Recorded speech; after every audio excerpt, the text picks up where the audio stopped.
400 yards and then 300 yards. And to be honest with you, Paul, based on the different reporting, it continues to shrink in the area of that distance. There was one suggestion that it may have been 150 yards away. Can you confirm that? Can you make your best guesstimate on that? Because Butler, PA was also 150 yards. Right. So, I mean, the number that has been fairly steady here over the last day or so is 200 yards. We are not allowed into that area. The whole region is taped off. Obviously, the entire area is a crime scene. When you consider that you first have the roof, then you have the direction of flight,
Check 1 2.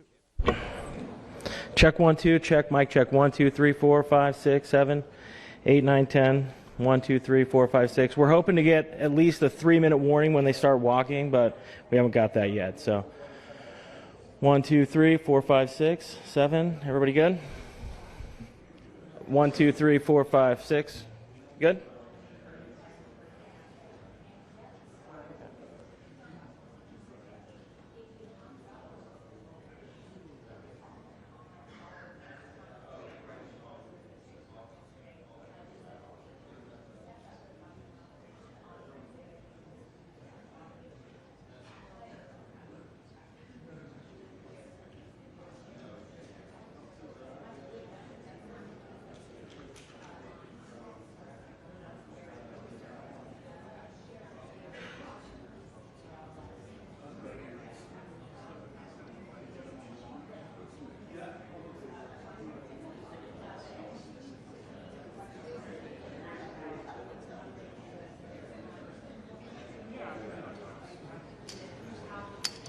You're right.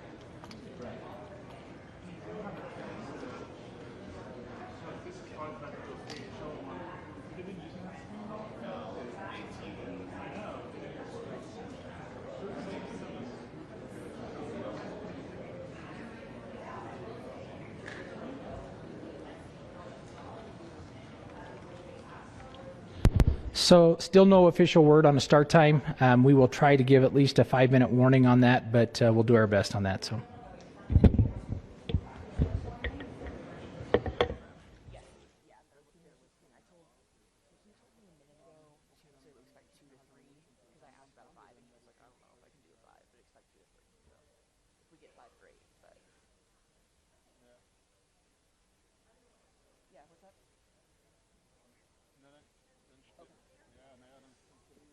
Yes.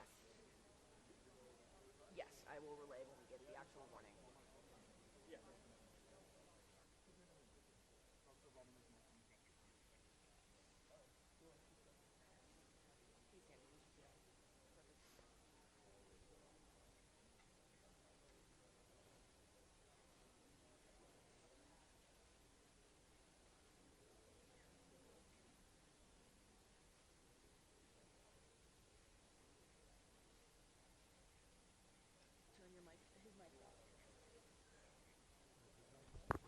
We need my mic. Yeah, we need his mic. Huh? Well, I mean, I haven't touched it either, so. Is that Nick's mic or is that someone else's mic? 1 2 3 1 2 3 1 2 3. 1 2 3 1 2 3 1 2 3. Eddie, do you hear Nick? He said it's extremely low. Yeah.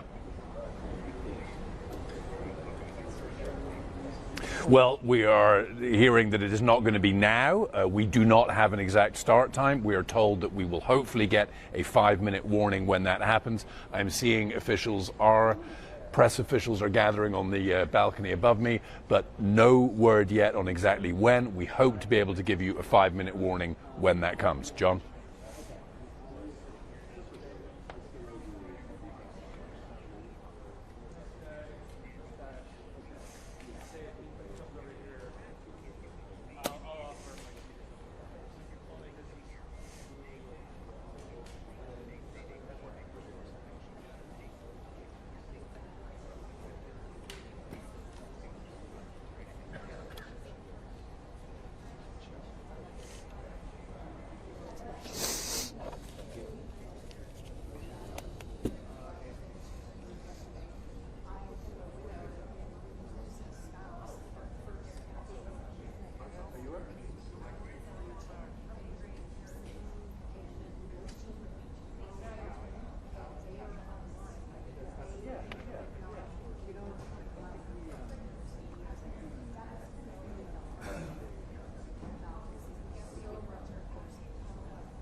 heard them say they're holding on the name until it is announced in the presser.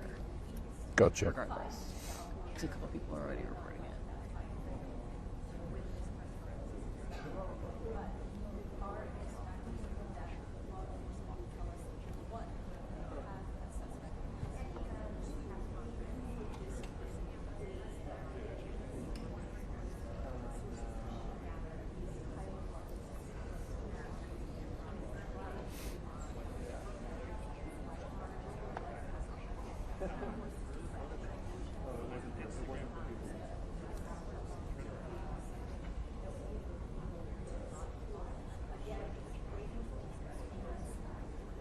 We're led to believe that Kash Patel, the FBI director, will be front and center of it, but there will be other players. Clearly, I do. This is, an arrest executed by Utah state authorities. They have been represented throughout these occasions. I think we'll see a lineup of all the agencies.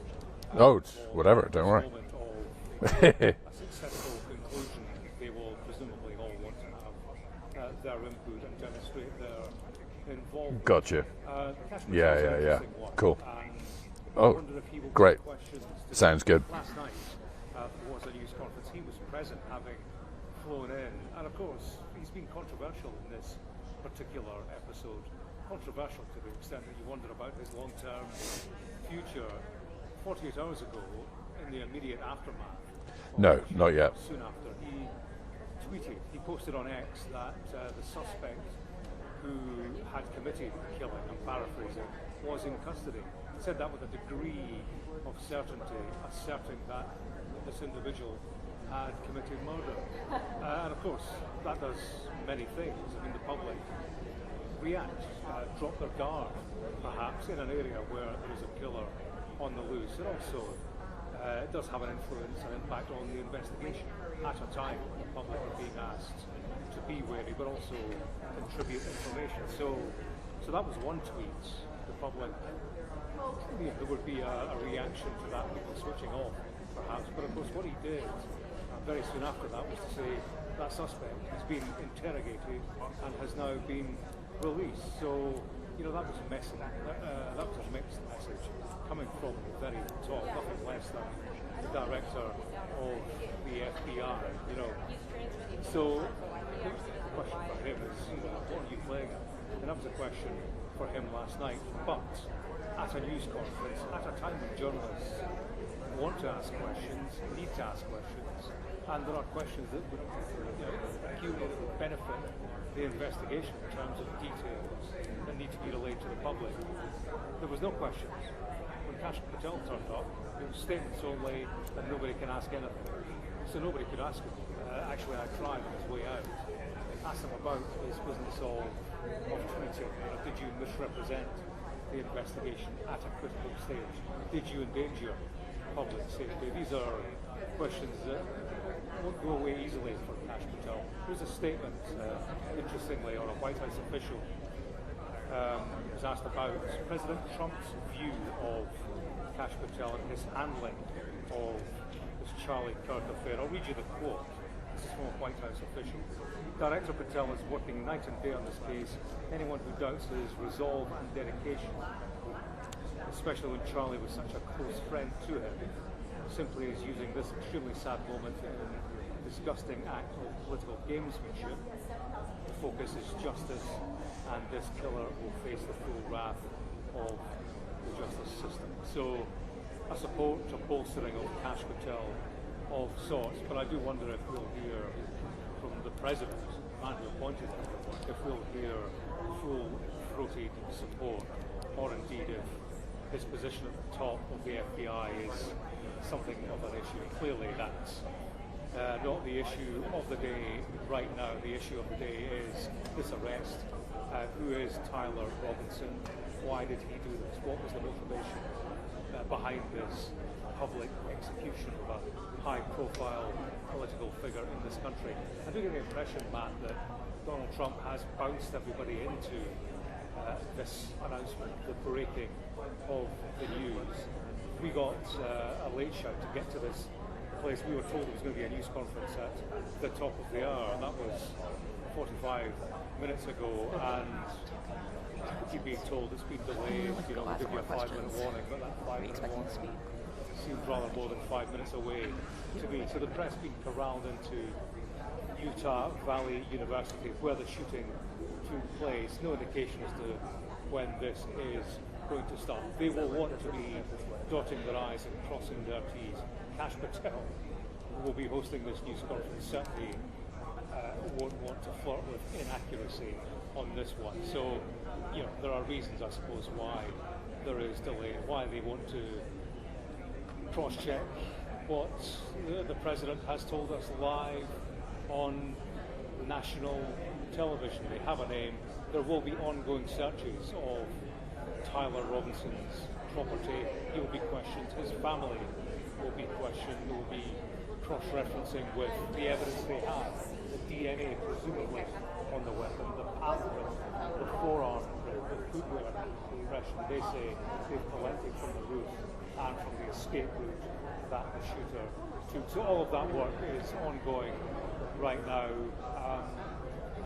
I suppose in terms of the detail in the press conference, that's up in the air at the moment, but my guess, it's only a guess, is it shouldn't be too long away. Everything, all the furniture, journalists, international media are in place, just waiting for Kash Patel, the man himself.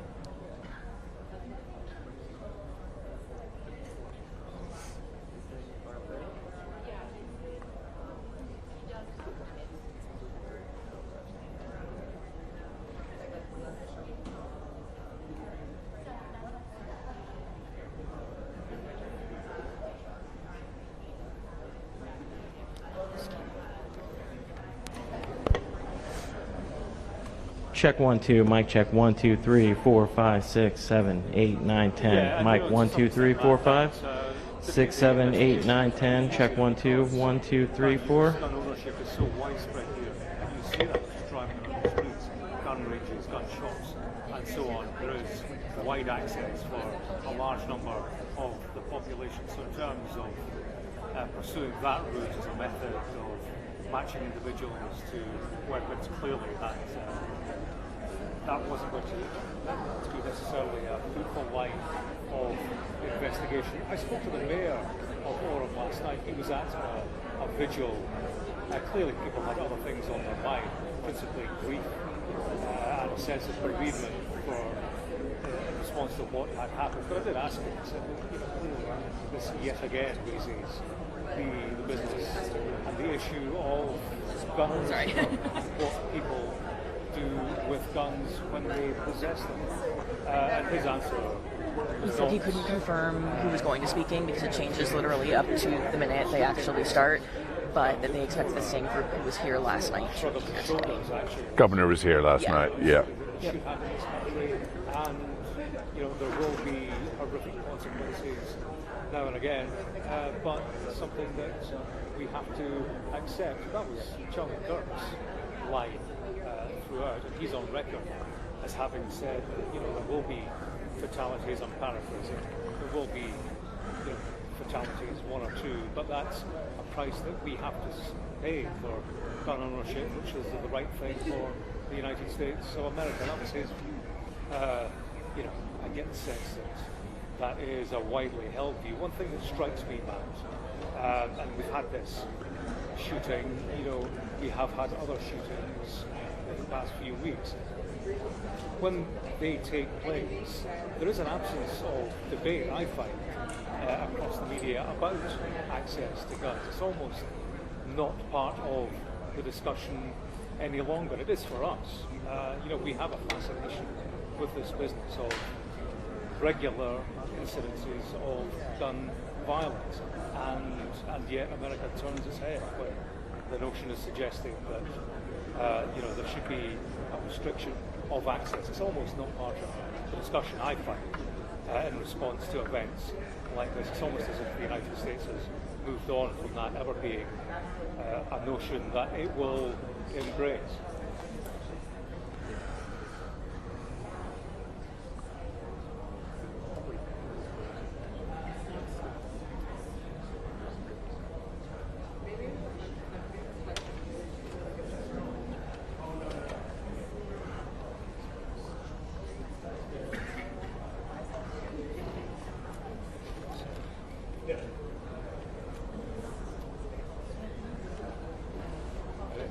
Hard fact would be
That's what the press conference is for.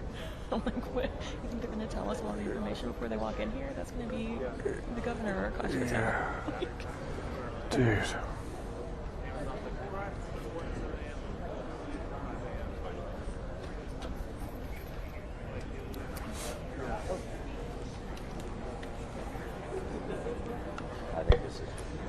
Hello, hello, testing, testing. Hi, everyone. We are 4 minutes out from starting the press conference. Thank you.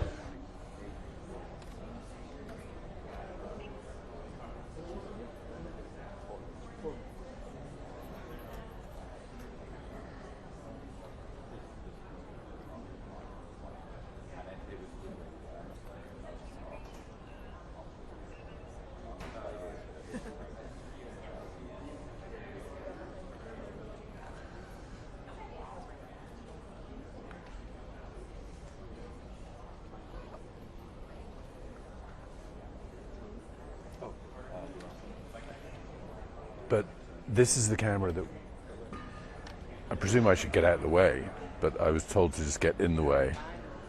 Hey, Eddie, are you planning on still taking Nick?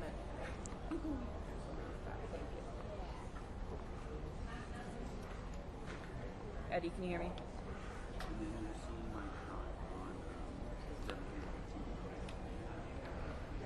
Hey, anybody in the control room?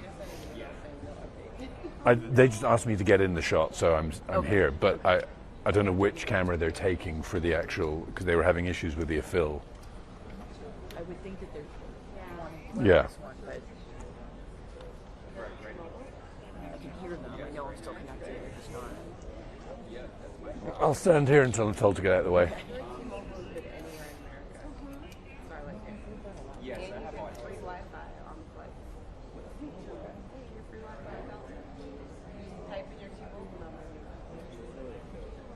Yeah, but I think I've gotten it on other airlines too. Yeah, and it's like the internet, the data, all that. It's free. Yeah, everyone's good.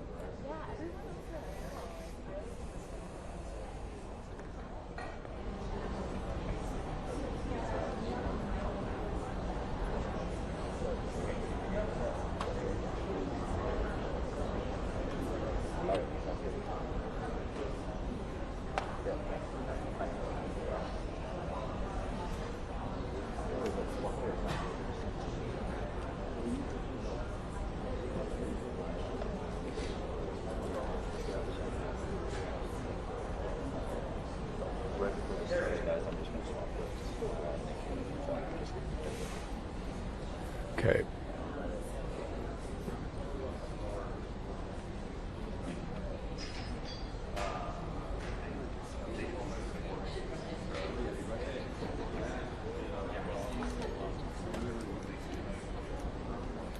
Yeah.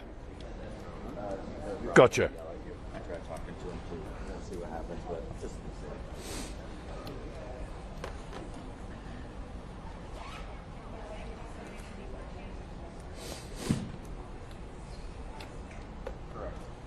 That was the part I was like, I was like, oh, no, go get me. I realized that yourself. No, that is okay. Okay. She's telling him now. They want me to sit? I was just told they were going to come to me. They will tell you when. So I should sit? No. Keep it up. Yep.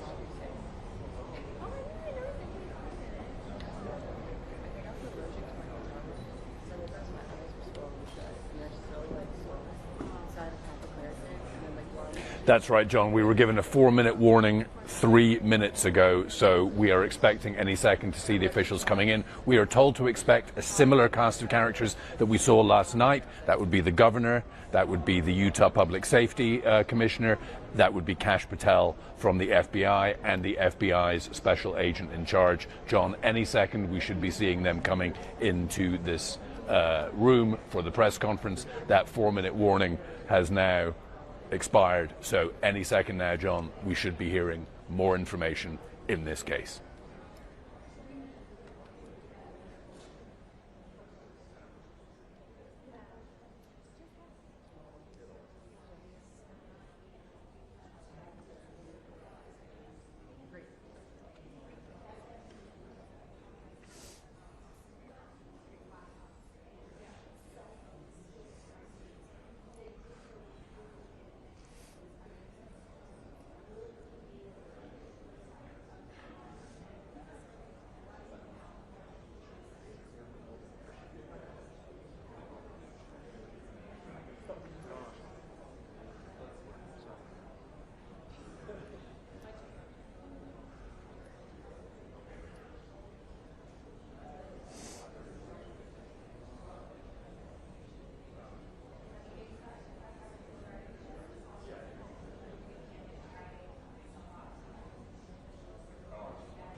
Oh, yes.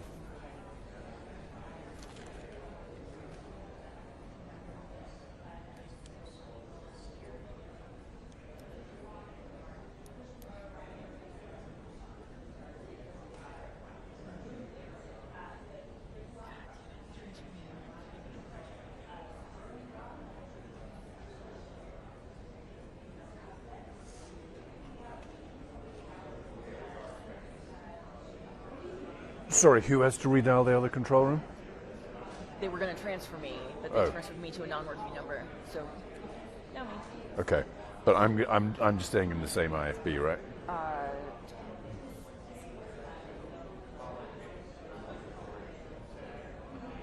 Hey Joshua, this is Andy with Nick. You should be on 6280. So I should change. Right. Yeah, change IVs. You sure? Oh, you want him on cam? Yeah, they want you standing. So you gotta redial the IFB. I can do it too. 404. You sure? Yes. Okay. 404-878-6280.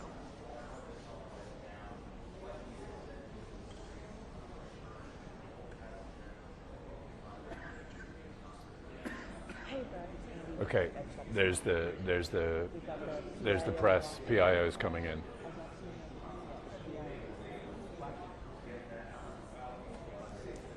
I do. Hi.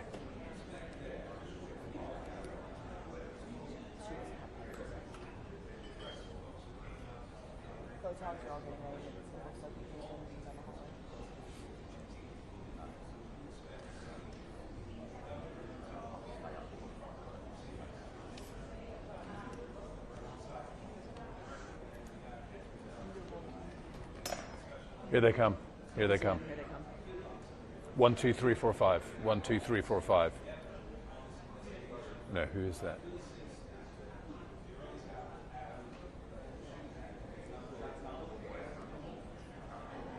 It's not the whole group of people. It's not the whole group. It works out.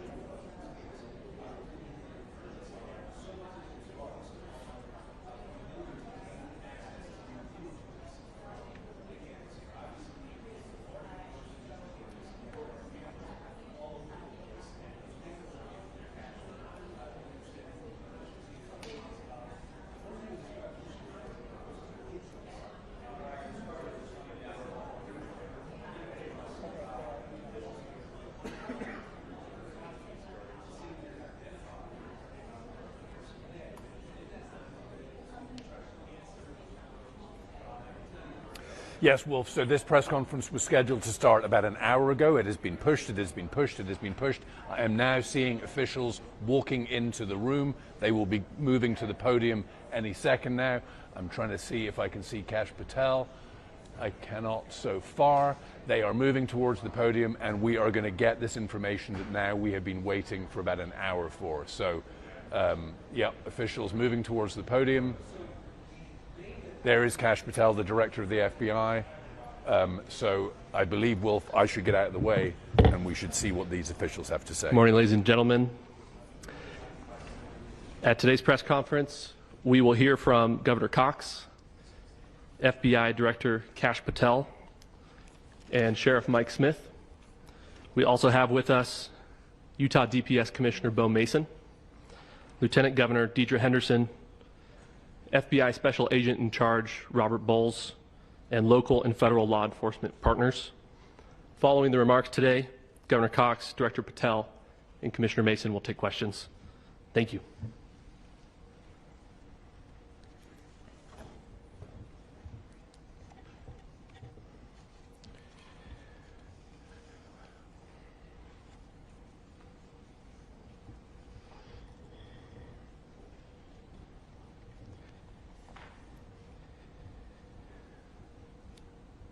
Good morning, ladies and gentlemen.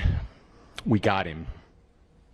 On the evening of September 11th, a family member of Tyler Robinson reached out to a family friend who contacted the Washington County Sheriff's Office with information that Robinson had confessed to them or implied that he had committed the incident. This information was relayed to the Utah County Sheriff's Office and scene investigators at Utah Valley University. This information was also conveyed to the FBI. Investigators reviewed additional video footage from UVU surveillance and identified Robinson arriving on UVU campus in a gray Dodge Challenger at approximately 8:29 a.m. on September 10th, in which he is observed on video in a plain maroon t-shirt, light-colored shorts, a black hat with a white logo, and light-colored shoes. When encountered in person by investigators in Washington County on September 12th, in the early morning hours, Robinson was observed in consistent clothing with those surveillance images. Investigators interviewed a family member of Robinson who stated that Robinson had become more political in recent years. The family member referenced a recent incident in which Robinson came to dinner prior to September 10th, and in the conversation with another family member, Robinson mentioned Charlie Kirk was coming to UVU. They talked about why they didn't like him and the viewpoints that he had. The family member also stated Kirk was full of hate and spreading hate. The family member also confirmed Robinson had a gray Dodge Challenger. Investigators identified an individual as the roommate of Robinson. Investigators interviewed that roommate, who stated that his roommate, referring to Robinson, made a joke on Discord. Investigators asked if he would show them the messages on Discord. He opened it and showed several messages to investigators and allowed investigators to take photos of the screen as each message was shown by Robinson's roommate. These photos consisted of various messages, including content of messages between the phone contact named Tyler with an emoji icon and Robinson's roommate's device. The content of these messages included messages affiliated with the contact Tyler, stating a need to retrieve a rifle from a drop point, leaving the rifle in a bush, messages related to visually watching the area where a rifle was left, and a message referring to having left the rifle wrapped in a towel. The messages also refer to engraving bullets and a mention of a scope and the rifle being unique. Messages from the contact Tyler also mentioned that he had changed outfits.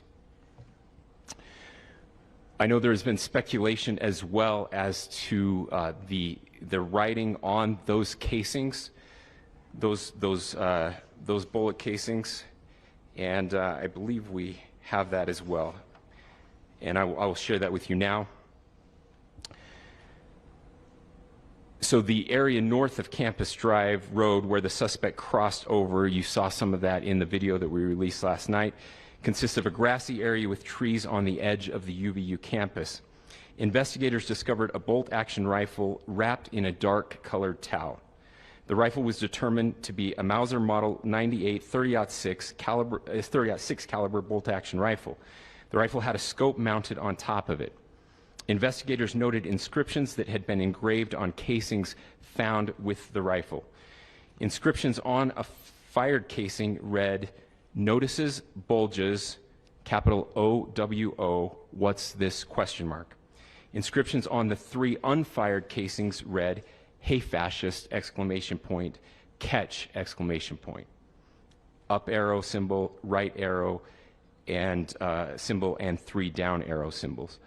A second unfired casing read, "Oh Bella Chow, Bella Chow, Bella Chow, Chow Chow," and a third unfired casing read, "If you read this, you are gay, LMAO." We are indebted to law enforcement across the state who's worked seamlessly together, local law enforcement, state law enforcement, and our federal partners with the Federal Bureau of Investigation. We're grateful for everyone who worked together in such a short amount of time to find this person and to bring justice.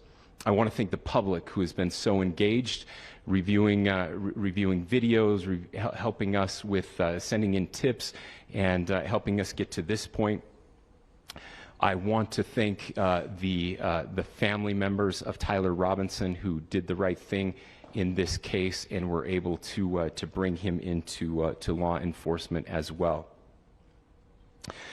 I especially want to thank the family of Charlie Kirk, Erica, Charlie's parents, his children. I want us to be thinking of them as we bring justice in this case, they will be involved in that justice. We will be working very closely with them as we move through this process as well.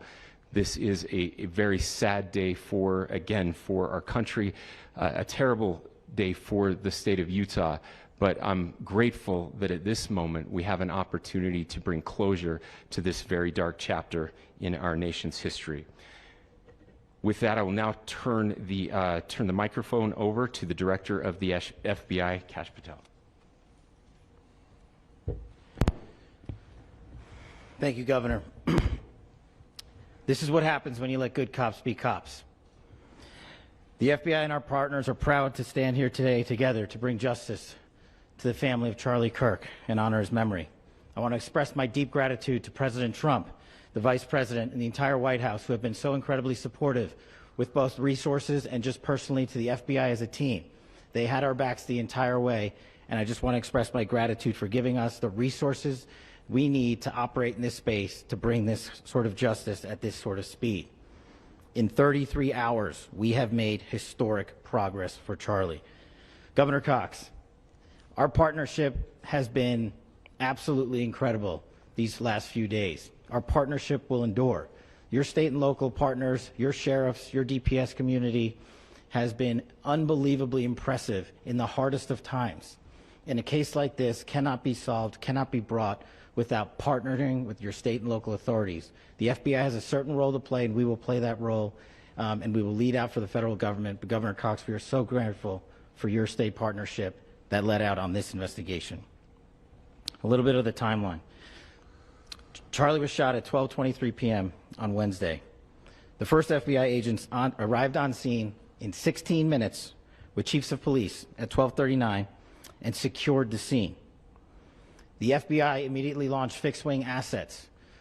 We utilized these assets to transport personnel, specialty technicians, hostage rescue teams. We also utilized these assets to go back and forth from the East Coast and here in Utah to transport forensic evidence and other evidence that will be analyzed and is being analyzed at our FBI laboratories in Quantico and other laboratories, including the ATF. At my direction, the FBI released the first set of FBI photos of the suspect at 10 a.m. local time on 9/11. Then, shortly thereafter, the FBI reward of $100,000 was released at 10:45 a.m. local. Myself and Deputy Director Bongino arrived on scene at approximately 5:30 p.m. on 9/11. The governor led a press conference last night at approximately 8 p.m., where at my direction, the FBI released a never-before-seen video of the suspect. We also released new images to the public of the suspect.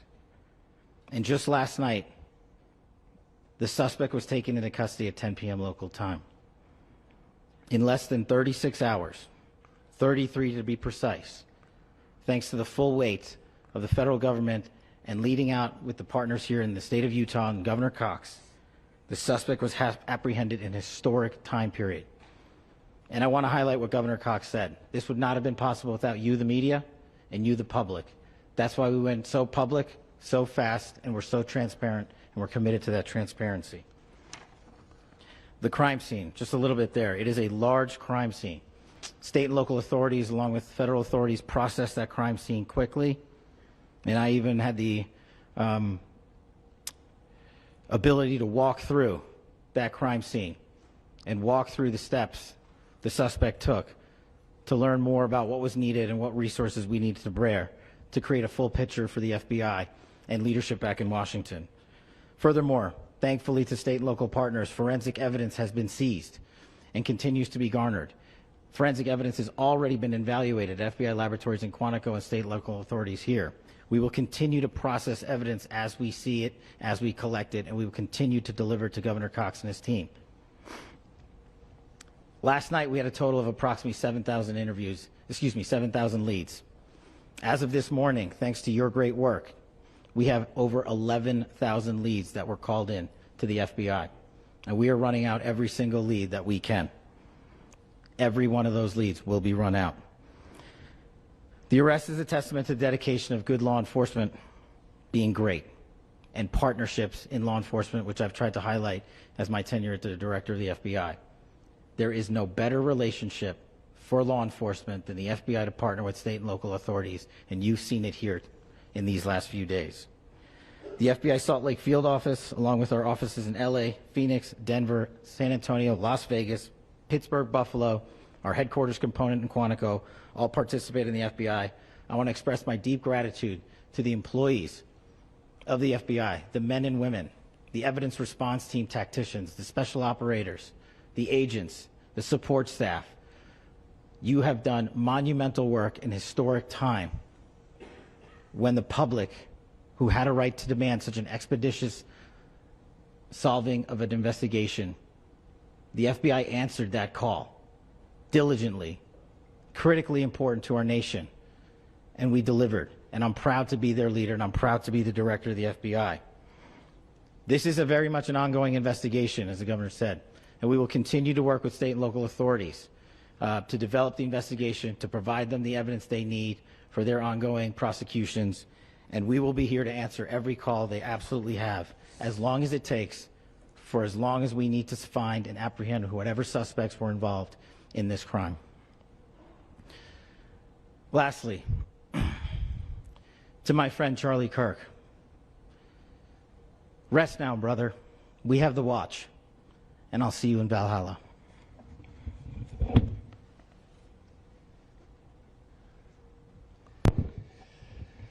Thank you, and good morning. I would just like to take a few minutes as the sheriff to express my gratitude for everybody who has played a part in this investigation. As you know, it's been a vast, a complicated, and a very, very fast-paced investigation. You're looking at people standing up here who are running on, if they got an hour's sleep in the last couple of days, they're probably lucky. It has been very taxing. It has been so impressive, speaking on behalf of the local law enforcement, to see the cooperation that we've seen in this type of case. Across the state, sheriffs, chiefs, our state partners have stepped up and have come to the call on anything that we needed. Our county chiefs have been phenomenal. Our Utah County Attorney, Jeff Gray, who's standing up here with us, has been phenomenal in leading us through this investigation.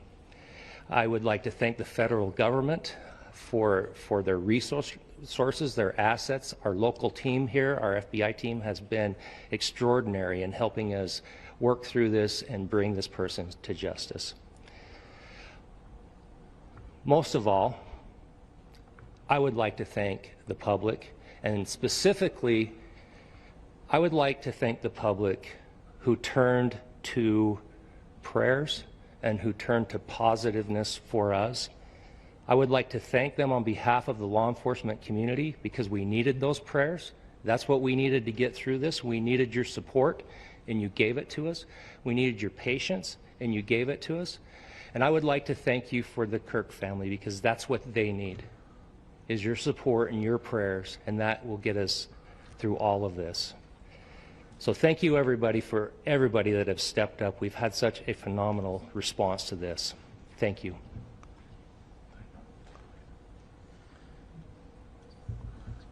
I also want to give a special thanks to the Attorney General and the Department of Justice. Their unwavering support and their commitment to justice is shown true here. And without AG Bondi and Deputy Attorney General Todd Blanche and the resources they brought to bear, we would not have been able to complete our mission. And I just want to say special thanks. It's an honor to be a part of the Department of Justice. Thank you again to our incredible law enforcement team who has worked so hard. Sheriff, I got a solid 90 minutes last night, so I'm probably the most well-rested person up here. Ladies and gentlemen, I get the microphone, so I hope you'll permit me a moment just to share a few more thoughts about where we are and how we got here, and maybe a little bit of where we go from here. I don't want to get too preachy, but I think it's important that we, with eyes wide open, understand what's happening in our country today. I've heard people say, well, why are we so invested in this? There's violence happening all across our country, and violence is tragic everywhere. and every life taken is a child of God who deserves our love and respect and dignity. This is certainly about the tragic death, political assassination of Charlie Kirk. But it is also much bigger than an attack on an individual. It is an attack on all of us. It is an attack on the American experiment. It is an attack on our ideals. This cuts to the very foundation of who we are, of who we have been, and who we could be in better times. Political violence is different than any other type of violence for lots of different reasons. One, because in the very act that Charlie championed of expression, that freedom of expression that is enshrined in our founding documents, in having his life taken in that very act, makes it more difficult for people to feel like they can share their ideas, that they can speak freely. We will never be able to solve all the other problems, including the violence problems that people are worried about, if we can't have a clash of ideas safely and securely. Even, especially those ideas with which you disagree. That's why this matters so much. Over the last 48 hours, I have been as angry as I have ever been, as sad as I have ever been. And it was, as anger pushed me to the brink, it was actually Charlie's words that pulled me back. I'd like to share some of those. And specifically right now, if I could, I need to talk to the young people in our state, in my state, and all across the country. As President Trump reminded me, he said, you know who really loved Charlie? The youths. And he's right. Young people loved Charlie, and young people hated Charlie. And Charlie went into those places anyway. And these are the words that have helped me. Charlie said, when people stop talking, that's when you get violence. He said, the weak can never forgive. Forgiveness is the attribute of the strong. The only way out of the labyrinth of suffering is to forgive. Welcome without judgment, love without condition, forgive without limit. He said, always forgive your enemies. Nothing annoys them so much. A few months ago, I referenced this last night, Charlie posted to social media, when things are moving very fast and people are losing their minds, it's important to stay grounded. Turn off your phone, read scripture, spend time with friends, and remember, internet fury is not real life. It's going to be okay. He again said, when you stop having a human connection with someone you disagree with, it becomes a lot easier to commit violence. He said, what we as a culture have to get back to is being able to have a reasonable agreement,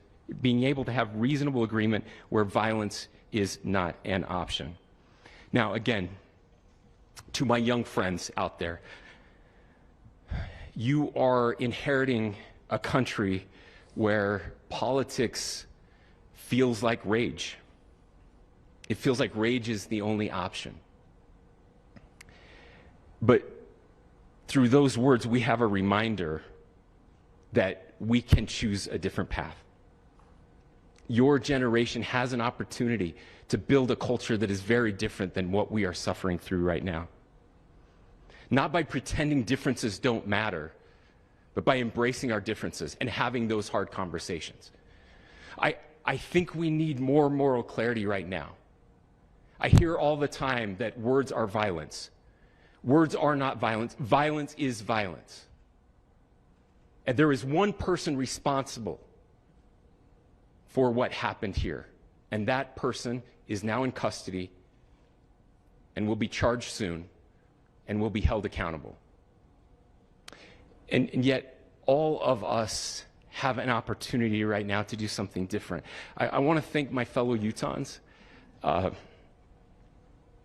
You know, this bad stuff happens. For 33 hours, I was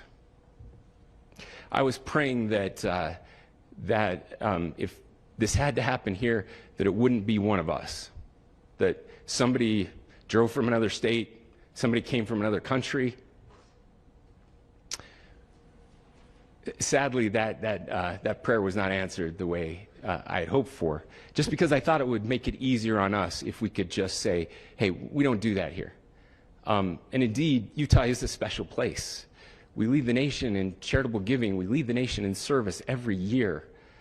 But it did happen here. And it was one of us. But I want you to look at how Utahns reacted the last 2 nights. There was no rioting. There was no looting. There were no cars set on fire. There was no violence. There were vigils and prayers and people coming together to share the humanity. And that, ladies and gentlemen, I believe is the answer to this. We can return violence with violence. We can return hate with hate. And that's the problem with political violence, is it metastasizes.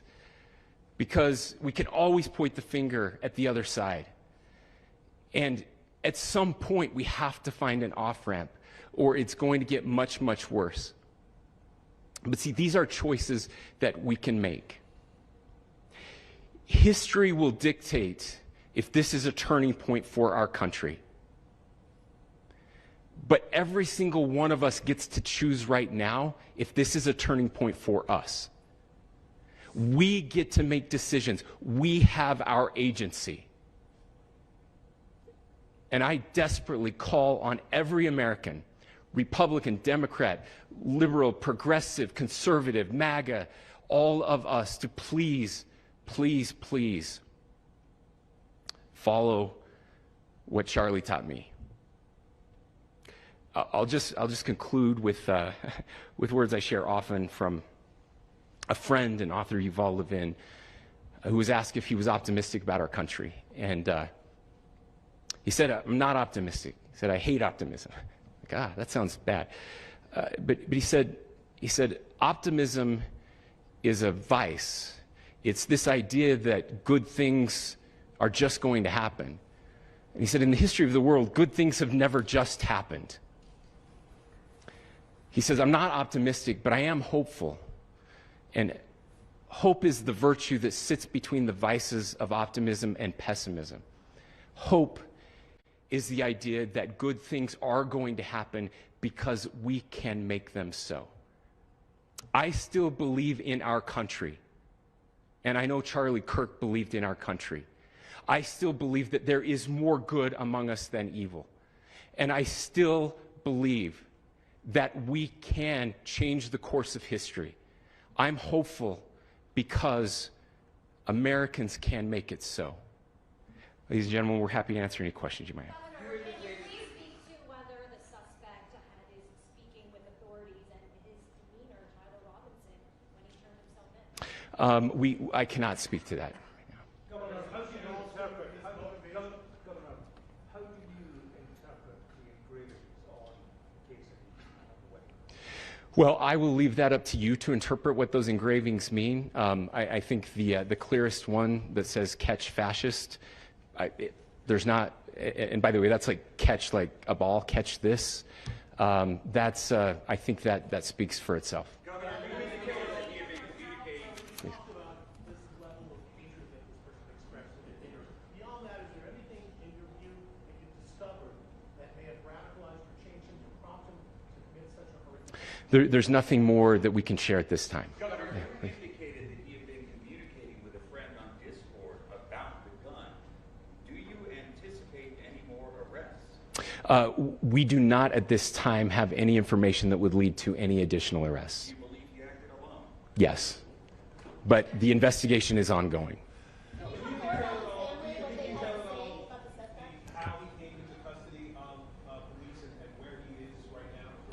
Yes. So right now, Mr. Robinson has been booked into the Utah County Jail. You heard the president this morning report that he was taken into custody, that his family and a friend helped to deliver him into custody of law enforcement in Washington County. For those of you that don't know where Washington County is, it is the southwesternmost part of the state of Utah. It's about a 3.5 to 4 hour drive from here, where we are right now, and that's where he lived and where they turned him in. Please, I go here. I can't share any more than what I've already shared. Yeah.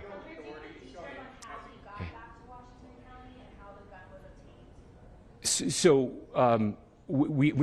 how we obtained the gun? The gun was found here.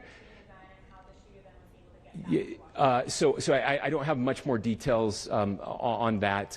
We do know that he drove. We had his car here on campus, and then we had his car going south back to the St. George. It's actually the city of Washington in Washington County. Is he talking with authorities? Did he discuss a motive? I'm sorry? Did the suspect plan to carry out any other attacks? We don't have any information that would lead us to believe that. Yes, in fact, it was just released. Yes. I can't answer that right now. Can you clarify? Over here.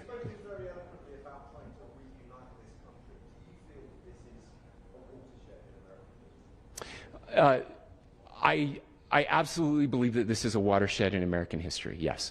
The question is, what kind of watershed? And that chapter remains to be written. Is this the end of a dark chapter in our history, or the beginning of a darker chapter in our history? Look, I mean, if you look at true political assassinations in this country of someone of this stature, this feels a lot like the late 60s, and having one so gruesomely displayed on camera in all of our hands and in all of our pockets. We are not wired as human beings biologically, historically. We have not evolved in a way that we are capable of processing those types of violent imagery. And by the way, we've seen another one with a gruesome stabbing very recently that went viral. This is not good for us. It is not good to consume. Social media is a cancer on our society right now, and I would encourage people to log off, turn off, touch grass, hug a family member, go out and do good in your community. That is happening, and it's happening organically right now. I had a friend in a small city in Utah who said, we're getting together, the Republicans and Democrats in my little town are getting together to have a discussion last night, just to find a way to find their better angels. So yes, this could be, I mean, again, you have to go back to JFK to have seen a video live of something like this happening. I wasn't born until 1975, but I know that things were really dark in the late 60s. Sorry to some of you. I know some of you were there. This is our moment. Do we escalate, or do we find an off-ramp? And again, it's a choice. It's a choice, and every one of us gets to make that choice. Two more questions right here.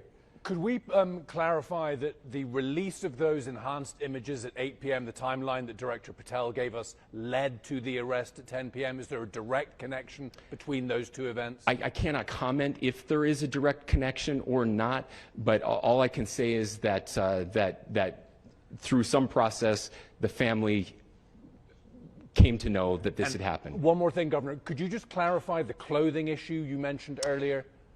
Was he changing outfits? Could Correct. you just clarify this? Yes. So when he's first spotted on campus, he has different clothing on, and then he changes clothing on the roof, and then changed back into that clothing at some point, so that when he was apprehended, when he was arrested, the clothing matched the clothing he had on before the shooting here at UVU. Thank you. Last question here. Yes.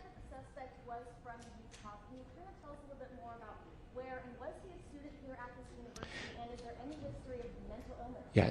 So I don't have any information on the mental illness part. He was not a student here at UVU. He was living and had lived for a long time with his family in Washington County, in the southernmost part of our state. Thank you, everyone, for your great work in getting this information out. I would just say, process-wise, this may be important. I know many of you aren't familiar with the process in Utah. I think it's important that you understand that.